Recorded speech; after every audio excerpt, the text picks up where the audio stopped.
Our next speaker feels that her kitchen is the undiscovered country.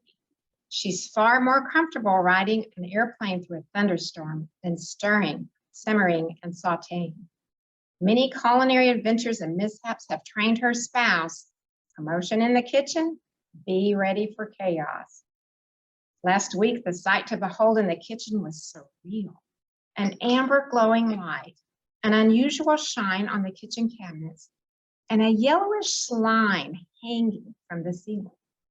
Add to that a putrid smell of a burned sweet elixir. So thick on the air that the tongue could taste it. This is Arlynn's icebreaker. Let's hear all about Arlynn's big kitchen adventure. Help me welcome Arlynn.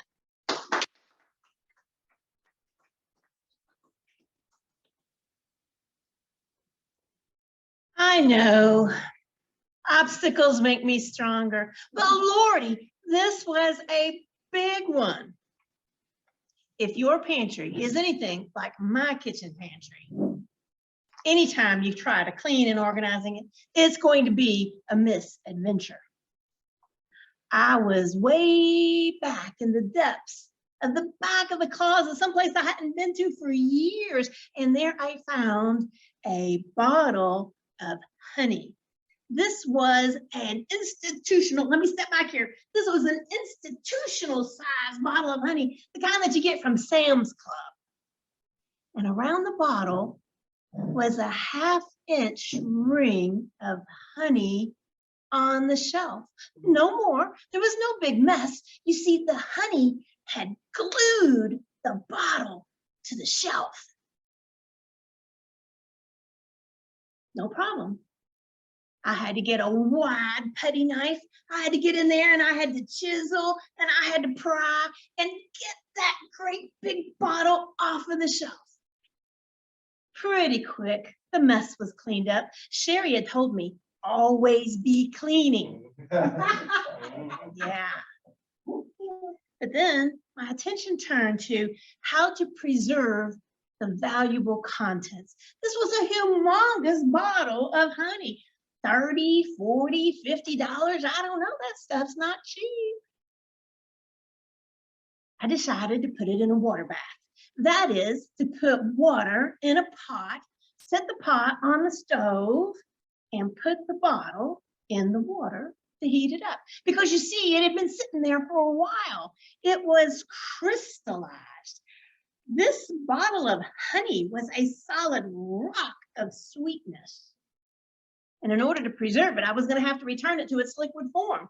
Heat was the only way to do that. So I turned the bottle upside down so that the neck was in the water, so that as it melted, the honey didn't spread all out and make a mess in the water. Easy enough to do. I returned to my chair in the kitchen. I flipped on Jeopardy and waited for things to heat up. It didn't take long. After a few minutes, I could start to see it working. I was so pleased with myself that I had salvaged this 30 or 40 or 50 bottle of honey. But soon, I was hearing this noise.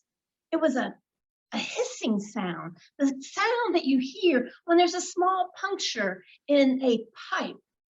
And I looked over, and as I did, I saw it. That honey, it came out of that bottle like a pressure washer. Boom! And it shot across the room. My cabinet doors were pressure washed in honey. One of the doors was open. My dishes were pressure washed with honey. The plates all stacked nice and neat began dancing in the pressure washing of honey. I leaped from my chair. I was on the way to remove it from the heat when what would happen? But that tiny hole tore into a bigger slit. And suddenly, instead of this piercing stream, we have a fire hose gushing across the room. Now the ceiling is awash in honey, dripping down like those big stalagmites you see at Mammoth Cave. The TV was awash in honey. I could no longer read the Jeopardy board any longer. I'm on my way. Milliseconds have passed. I mean, we're talking milliseconds. I'm still on my way trying to get this thing off of the stove when what should happen but the entire bottom of the bottle explodes off. And suddenly a volcano of honey erupts under the vent hood. Blub, blub, blub, blub, blub, blub, blub, blub, blub, blub, blub, blub. And there's a lava flow of honey creeping towards the front of the stove, down the stove, over the handle of the stove, over the dishcloth that I had hanging over the handle on the stove. That ooey gooey, slimy, sticky mess was all over the floor. I could barely make my way there between the stickiness of the floor and the obstacle course of the stalagmites. Life was miserable. Honey, honey everywhere described my kitchen. At that time, I noticed the smell.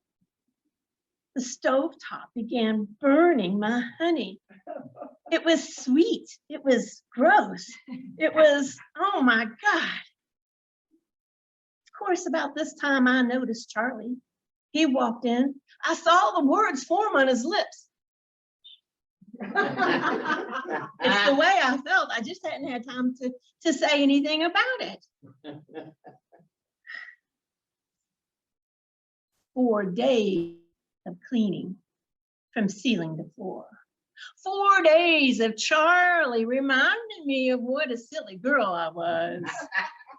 And suddenly just throwing that big bottle of honey in the trash seemed like a far, far better idea.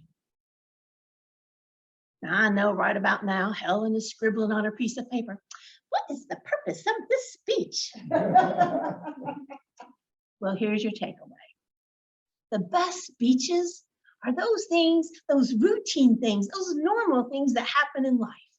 That story is true. I have the honey in my hair still to prove it. But I will admit to taking a few liberties, a few tweakings, just to kind of color it up a little bit more, make it more fun.